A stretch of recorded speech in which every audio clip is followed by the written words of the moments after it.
basically what happened, right? So like I say in the article, the Daily Wire having a booth at a podcasting convention, the Daily Wire's primary star showing up to like mingle and shake a few hands, pose the few people who wanted their picture taken with him. All of that seems about as remarkable to me as like the latest shitty, forgettable Marvel movie being like heavily promoted at Comic-Con, right? Like I don't, it's like, yeah, sure. Right. This is a big deal within this industry. So, that would happen. Apparently some people were super duper traumatized by the scene of other Ben, walking around shaking hands and complained about it. And the organizers did these tweets apologizing for his physical presence in the hall and the harm that this did. And Ben loved this because this is his whole branding, right? That this is how he wants to be portrayed, as this like guy who's like, the purveyor of like dangerous truths who like the libs can't handle him, right? They're triggered. They can't allow him to speak his dangerous subversive truths.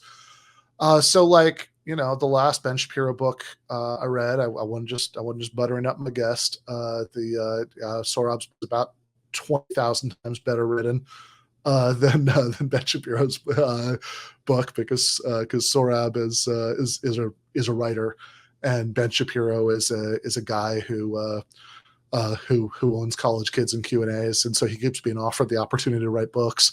But that book, the Ben Shapiro book I read, the Right Side of History: How Reason and Moral Purpose Made the West Great. The cover copy is all about how many cops UC Berkeley needed to protect him when he was on their campus, and that was already 3 years old when the book came out, right? So I'm sure he's grateful to PM22 for giving him some fresh material. And yeah, we have this clip, which of course shows how much they're having fun with this. The tweet that when they tweeted out this clip, they were like, warning, may traumatize, some viewers, very harmful. So yesterday afternoon, Ben Shapiro briefly visited the PM22 Expo. Though he was not registered or expected, we take full responsibility for the harm done by his presence. So do I get to get a picture? 1, 2, 3. God bless you. Hey, thank you. We agreed to sell the Daily Wire a first-time booth based on the company's large presence in podcasting. The weight of that decision is now painfully clear. All right, Ben, pleasure's been. Hey, good to meet you. During event planning, the dangerous nature of the company's messaging was overlooked. I love what you're saying. Oh, thank you. Those of you who called this unacceptable are right. Podcast movement has made mistakes. The pain caused by this one will always stick with us. Yeah, thanks for everything you do. Thank you so much. I appreciate it. Thank you. I'm excited about it. Yeah, no, it's great. Thank you so much for coming. This is huge. Of course. Thanks a lot.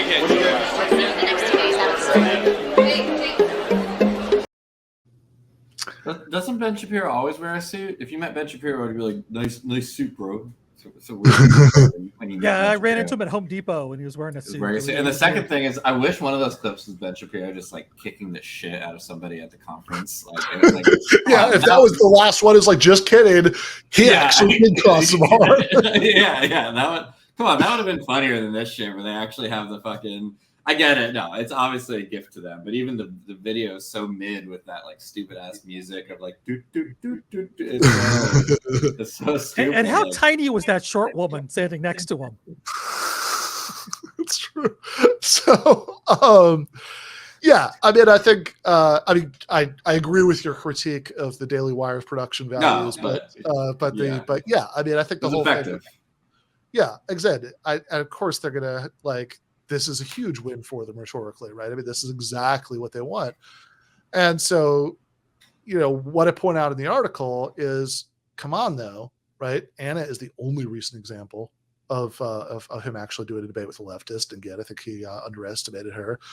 And that's like everything else for a very long time has just been like every other time Ben is engaging with a leftist, it's like a 19-year-old leftist during 2 minutes in a Q&A. where obviously he controls the mic. And in fact, if you really want to know how eager he is, right, to engage with people, he stormed off of a BBC interview about the right side of history because he mistakenly believed that the actually very conservative host Andrew Neil was a leftist, you know, because he was asking him tough questions. Just because it's like the BBC is not like American media, you're sort of supposed to ask people tough questions. That's the conception of journalism they have over there, oddly enough, right? So, which is why I said he was, constantly zoning himself. Yeah, exactly. So, you know, my suggestion at the end of the Daily Beast article is that they should have done exactly the opposite, right? Instead of posting this apology, it's like, look, we didn't invite him to any panels. He didn't even have a badge. You know, we're so sorry that we allowed this to happen. Should have done the opposite. Should have invited him onto some panels and also had Sam Cedar be on those panels. And that would not be fodder for him rhetorically. And also, you know what else? Anybody who was traumatized by his mere presence would not have to worry about it because he would not show.